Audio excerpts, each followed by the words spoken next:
আমি বা আমার মতো লক্ষ লক্ষ তরুণ 1971 সালে মহান মুক্তিযুদ্ধের মাধ্যমে জাতির খেদমতে, জাতির সেবায়, জনগণের জন্য যেই উদ্যোগ নিয়েছিলাম, যেই ত্যাগ স্বীকার করেছিলাম, 2024 সালে এসে আমাদেরই মতো তরুণ বা 1 বছর 2 বছর আগে বা পরের বয়সের এই জেনারেশন, যাদেরকে আমরা জেনারেশন জি বা জেনারেশন জুমার্স বলছি, ছাত্র জনতা যাদেরকে বলছি, বৈষম্য বিরোধী ছাত্র জনতার আন্দোলন নামে বৈষম্য বিরোধী ছাত্রদের আন্দোলনের ব্যানারে তারা একই প্রকারের একটি দায়িত্ব পালন করেছেন বাংলাদেশের কোটি কোটি মানুষের সেবায়, বাংলাদেশের কোটি কোটি মানুষের আকাঙ্ক্ষাকে একটা রূপ দেওয়ার জন্য। 53 বছরে বিভিন্ন প্রশাসনিক অসুবিধায়, রাজনৈতিক অসুবিধায় বাংলাদেশের যে মুক্তিযুদ্ধ তথা স্বাধীনতার 1971 সালের মহান স্বাধীনতার যে আকাঙ্ক্ষা, যে মর্ম, যে স্পিরিট, সেটার মধ্যে জং পড়েছিল, সেটার মধ্যে ময়লা পড়েছিল, সেটাকে বাধাগ্রস্ত হয়েছিল। এটাকে দূর করার জন্য যে সংগ্রাম, সেই সংগ্রামটাকে এক একজন এক এক নামে ডাকতে পারে, তবে সর্বজন বিদিত, সর্বজনের নিকট প্রিয় নাম হচ্ছে, তারা বলছেন যে দ্বিতীয় মুক্তিযুদ্ধ বা দ্বিতীয় স্বাধীনতা। পাকিস্তানের সামরিক শাসক ইয়াহিয়া খান এবং তার সহযোগী জনাব জুলফিকার আলী ভুট্টো, তাদের ষড়যন্ত্রে পূর্ব পাকিস্তানের তৎকালীন মানুষের আশা আকাঙ্ক্ষা ধূলিসাৎ হয়ে যায়। এই যে গণতান্ত্রিক চেতনা, মানসিকতা, গণতন্ত্রের প্রতি আকাঙ্ক্ষা, এই আমাদের শাসন করার অধিকার প্রতিষ্ঠার জন্যই মুক্তিযুদ্ধ শুরু হয়েছিল। মুক্তিযুদ্ধের তাৎক্ষণিক কারণ ছিল 25শে মার্চ 1971 দিবাগত রাত্রে পাকিস্তান সেনাবাহিনী এবং তাদের সহযোগী বাহিনীগণ কর্তৃক সশস্ত্র ভাবে নিরস্ত্র নিরীহ বাঙালি ছাত্র, বাঙালি শ্রমিক জনতা, মানুষ এবং বাঙালি সেনা, বাঙালি বিডিআর, তৎকালীন ইপিআর সদস্য এবং পুলিশ, তাদের উপর আক্রমণ করা। পাকিস্তান সেনাবাহিনী মনে করেছিল যে এই আক্রমণ করলে তাদের আন্দোলনটা স্তম্ভিত হয়ে যাবে, স্তব্ধ হয়ে যাবে। আসলে আন্দোলনটা স্তব্ধ হয় নাই, আন্দোলনটা নতুন করে যুদ্ধের, মুক্তিযুদ্ধের নামে শুরু হয়েছে। এবারের সংগ্রাম একবারই শুরু, স্বাধীনতা চাই, আর সরকারের কাছে কিছু চাই না। সেই মুক্তিযুদ্ধটাই 1971 সালের মার্চ মাসের 25 তারিখ দিনের শেষে রাত 12টার পর শুরু হয়, অর্থাৎ 26শে মার্চ শুরু হয়েছিল এবং 1971 সালের ডিসেম্বর মাসের 16 তারিখ শেষ হয়েছিল। গোনা গোনা 266 দিন এবং 9 মাস বলি আমরা সাধারণত ভাবে। এই সময়টাতে হাজার হাজার ছাত্র এবং তরুণ যুদ্ধে গিয়েছিল। আমিও তরুণ ছিলাম, আমার বয়স 21-22 ছিল। আমার মতো হাজার হাজার হাজার হাজার তরুণ গিয়েছিল, ছাত্র জনগণ গিয়েছিল, শ্রমিকগণ গিয়েছিল, সকলেই যুদ্ধ করেছিলেন। আমাদের সম্মিলিত প্রচেষ্টায় আমরা যখন অনেক দূর অগ্রসর হয়েছিলাম, সে সময় বিভিন্ন ভূ রাজনৈতিক কারণে বলেন বা আন্তরাষ্ট্রীয় কৌশলগত কারণে বলেন, সে সময় ভারত সশরীরে তার সেনাবাহিনী, বিমান বাহিনী, নৌবাহিনী দিয়ে আমাদেরকে যুদ্ধে সহায়তা করেছে ডিসেম্বর 1971-এ। সেই প্রেক্ষাপটে 3 ডিসেম্বর থেকে আনুষ্ঠানিকভাবে পাকিস্তান ভারত যুদ্ধ শুরু হয়। ওই যুদ্ধের ফলশ্রুতিতে আমাদের 9 মাসের যুদ্ধের কালমিনেশন পয়েন্ট 16 ডিসেম্বর, আর ভারত এবং পাকিস্তানের মধ্যে যে যুদ্ধ হয়েছে তারও কালমিনেশন পয়েন্ট হলো 16 ডিসেম্বর। আমাদের জন্য এটা বিজয় দিবস, আমাদের স্বাধীনতা অর্জনের চূড়ান্ত দিন, বিজয় 16 ডিসেম্বর 1971, আর মাত্র 48 ঘন্টা পরে। সেই জন্যই আমি সেই মুক্তিযুদ্ধের সকল শহীদগণের প্রতি শ্রদ্ধা জানালাম। রণাঙ্গনের একজন মুক্তিযোদ্ধা হিসাবে যারা আমার সঙ্গে ছিলেন, যাদের কথা এখনো মনে আছে, তাদের কথা তো বটেই, আর যারা অন্যান্য জায়গায় ছিলেন, সেক্টরে ছিলেন, ব্যাটালিয়নে ছিলেন, ব্রিগেডে ছিলেন, জঙ্গলে, পাহাড়ে, বনে, নদীতে, নৌ কমান্ডো, বিমান কমান্ডো, সব 4 ভাগের 3 ভাগই এখন পৃথিবীতে নাই, তাদের সকলের প্রতি শ্রদ্ধা জানালাম আপনাকে আমার আলোচনার শুরুতেই। এবং আপনাকে ধন্যবাদ জানাচ্ছি যে আপনি এই মর্মে কথা বলার জন্য আমাকে দাওয়াত দিয়েছেন। কয়েক মিনিট আপনার এখানে কথা বলতে চেষ্টা করবো ইনশাল্লাহ। জি, আমরা যেটা জানতে পারি যে ভারতের অবদান নিয়ে, ভারত যেটা মনে করিয়ে দিতে চায় বারবার, তো সেই বিষয়টা আপনার কাছে কি? ভারত সেই মুহূর্তে সাহায্য না করলে আমরা সেই বিজয় অর্জন করতে পারতাম না, বিষয়টা কি এরকম? ওই আমলে আমি একজন ক্ষুদ্র ব্যক্তি ছিলাম, এখনো ক্ষুদ্র ব্যক্তি। মহান আল্লাহ যদ্দুরি সম্মান দিয়েছেন, যদ্দুরি অর্জন দিয়েছেন, শুকর আলহামদুলিল্লাহ রাব্বিল আলামিন। কিন্তু ওই আমলে তো বয়সটাও ছোট ছিল, বোঝার শক্তি ছোট ছিল। যতটুকু আমি এখন পিছনের দিকে তাকিয়েও বুঝি, পৃথিবীতে সব দেশই যে প্রতিবেশী রাষ্ট্রের সাহায্য নিয়ে স্বাধীন হয়েছে এমন কিন্তু না। আমরা যদি 1971 সালের মার্চ মাসের 26 তারিখ থেকে যে যুদ্ধ শুরু করেছিলাম, সেই যুদ্ধটা যদি আমরাই চালিয়ে যেতাম এবং ভারত যদি আমাদেরকে পরোক্ষভাবে সাহায্য করতো, অস্ত্র দিয়ে, গোলা বারুদ দিয়ে, রেশন দিয়ে, ইত্যাদি দিয়ে, তাহলেও আমি দৃঢ়ভাবে বিশ্বাস করি যে আমরা স্বাধীনতা অর্জন করতাম, কারণ আমাদের মুক্তিযোদ্ধাদের সংখ্যা বাড়তো, আমাদের সাংগঠনিক শক্তি বাড়তো, আমাদের অভিজ্ঞতাও বাড়তো। হ্যাঁ, আমাদের নিজস্ব শক্তিতে ডিসেম্বর 1971 আমরা এটাকে চূড়ান্ত বিজয় পেতাম কিনা এটা একটা আলোচ্য বিষয়, বিতর্কিত বিষয় হতে পারে। হয়তোবা 1 বছর পরে হতো, 6 মাস পরে হতো, 2 বছর পরে হতো, কিন্তু হতে বাধ্য। আমেরিকার বিরুদ্ধে যুদ্ধ করে কি ভিয়েতনাম স্বাধীন হয়েছে না দ্বিতীয়বার? 1973 সালে হয়েছে তো। এবং পৃথিবীতে আরো দেশ আছে যারা দীর্ঘদিন সংগ্রাম করে যুদ্ধ করে নিজেরা জয়ী হয়েছে।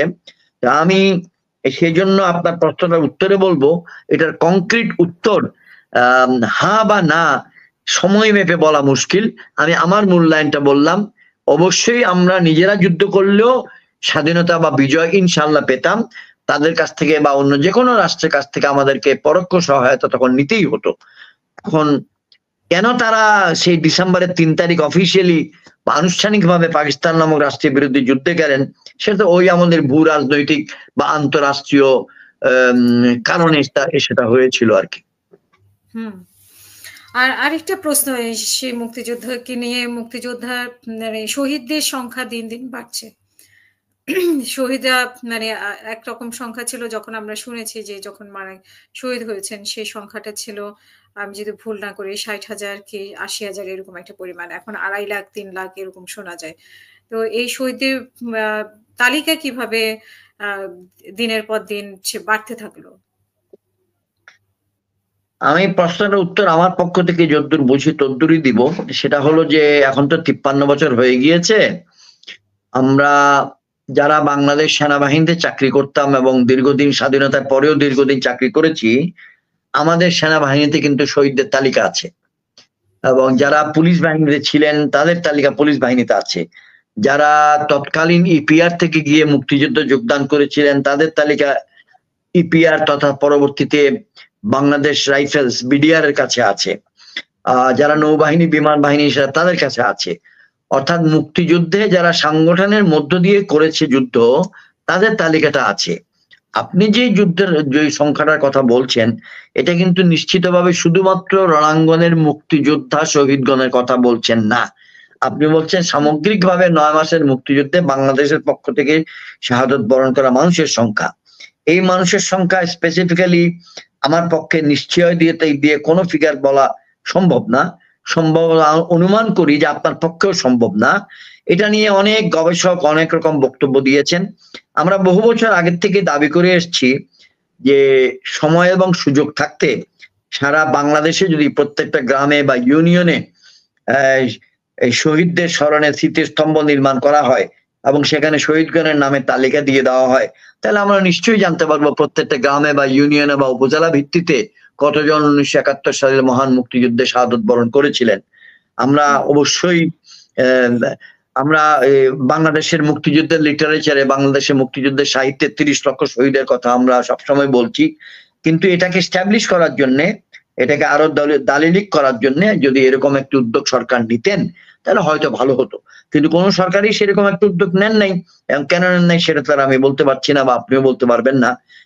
তবে আমি আশা করি শহীদদের প্রতি উপযুক্ত সম্মান জানানোর জন্য এবং সঠিক শহীদগণের পরিবার যেন তার বেনিফিট পায় তার জন্য রাষ্ট্রীয়ভাবে এই বিষয়টাকে সমাধান করা প্রয়োজন বা প্রয়োজন বলে আমি মনে করি। আমি সে প্রস্তাব রাখছি, আহ্বান রাখছি। আপনার কি মনে হয় যে এই যে 53-54 বছর পর্যন্ত যেভাবে বাংলাদেশ চলেছে বা বাংলাদেশ চলছে এখনো, স্বাধীনতা বলা হয় যে সেটা প্রথম স্বাধীনতা, এটা দ্বিতীয় স্বাধীনতা, আপনি কি বিষয়টা এভাবে মনে করেন কিনা? 5ই আগস্টকে দ্বিতীয় স্বাধীনতা বলা হচ্ছে, তো প্রথম স্বাধীনতার অর্জন আপনাদের, আপনি কি মনে করেন যে এরকমই একটি যুদ্ধ হয়েছে, আরেকটি যুদ্ধ হয়েছে, সেই যুদ্ধে স্বাধীনতা অর্জন করেছে বাংলাদেশ? প্রশ্নটা আপনি করেছেন, অত্যন্ত ধন্যবাদ জানাচ্ছি আপনাকে। আমার বাবাকে যদি জিজ্ঞেস করতেন তাহলে উনি বলতেন 1947 সালের 14ই আগস্ট একটা স্বাধীনতা দিবস। আমরা আমাদের স্কুল জীবনে 14ই আগস্টকে স্বাধীনতা দিবস হিসাবে পালন করে এসেছি, উদযাপন করেছি। আমার 22 বছর বয়স এবং লক্ষ লক্ষ কোটি কোটি মানুষের তারুণ্যের সময় বাংলাদেশ নামক রাষ্ট্রের জন্ম হয়েছে, আমাদের এই প্রিয় মাতৃভূমির জন্ম হয়েছে। এই লাল সবুজের পতাকা আমরা পেয়েছি। সেটাকে আমরা মুক্তিযুদ্ধের মাধ্যমে পেয়েছি।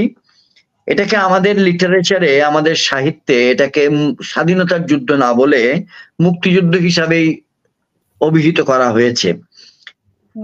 আমি বা আমার মতো লক্ষ লক্ষ তরুণ 1971 সালে মহান মুক্তিযুদ্ধের মাধ্যমে জাতির খেদমতে, জাতির সেবায়, জনগণের জন্য যেই উদ্যোগ নিয়েছিলাম, যেই ত্যাগ স্বীকার করেছিলাম, 2024 সালে এসে আমাদেরই মতো তরুণ বা 1 বছর 2 বছর আগে বা পরের বয়সের এই জেনারেশন, যাদেরকে আমরা জেনারেশন জি বা জেনারেশন জুমার্স বলছি, ছাত্র জনতা যাদেরকে বলছি, বৈষম্য বিরোধী ছাত্র জনতার আন্দোলন নামে, বৈষম্য বিরোধী ছাত্রদের আন্দোলনের ব্যানারে তারা একই প্রকারের একটি দায়িত্ব পালন করেছেন বাংলাদেশের কোটি কোটি মানুষের সেবায়, বাংলাদেশের কোটি কোটি মানুষের আকাঙ্ক্ষাকে একটা রূপ দেওয়ার জন্য। এটা বাস্তবতা হলো কি যে নদীর পানিতে ময়লা পড়তে পড়তে পানি অস্বচ্ছ হয়ে যায়। জানলা দরজা, আপনার বাসার সিট কাভার, বিছনার চাদর যদি আপনি ঝাড়া মোছা না করেন তাহলে এটা ময়লা হয়ে যাবে। লোহার জিনিসের রং না করলে জং পড়ে যাবে। তাহলে 52-53 বছরে বিভিন্ন প্রশাসনিক অসুবিধায়, রাজনৈতিক অসুবিধায় বাংলাদেশের যে মুক্তিযুদ্ধ তথা স্বাধীনতার 1971 সালের মহান স্বাধীনতার যে আকাঙ্ক্ষা, যে মর্ম, যে স্পিরিট, সেটার মধ্যে জং পড়েছিল, সেটার মধ্যে ময়লা পড়েছিল, সেটাকে বাধাগ্রস্ত হয়েছিল। এটাকে দূর করার জন্য যে সংগ্রাম, সেই সংগ্রামটাকে এক একজন এক এক নামে ডাকতে পারে। তবে সর্বজন বিদিত, সর্বজনের নিকট প্রিয় নাম হচ্ছে, তারা বলছেন যে দ্বিতীয় মুক্তিযুদ্ধ বা দ্বিতীয় স্বাধীনতা। সেই 36 জুলাই বলুন বা 5ই আগস্ট বলুন,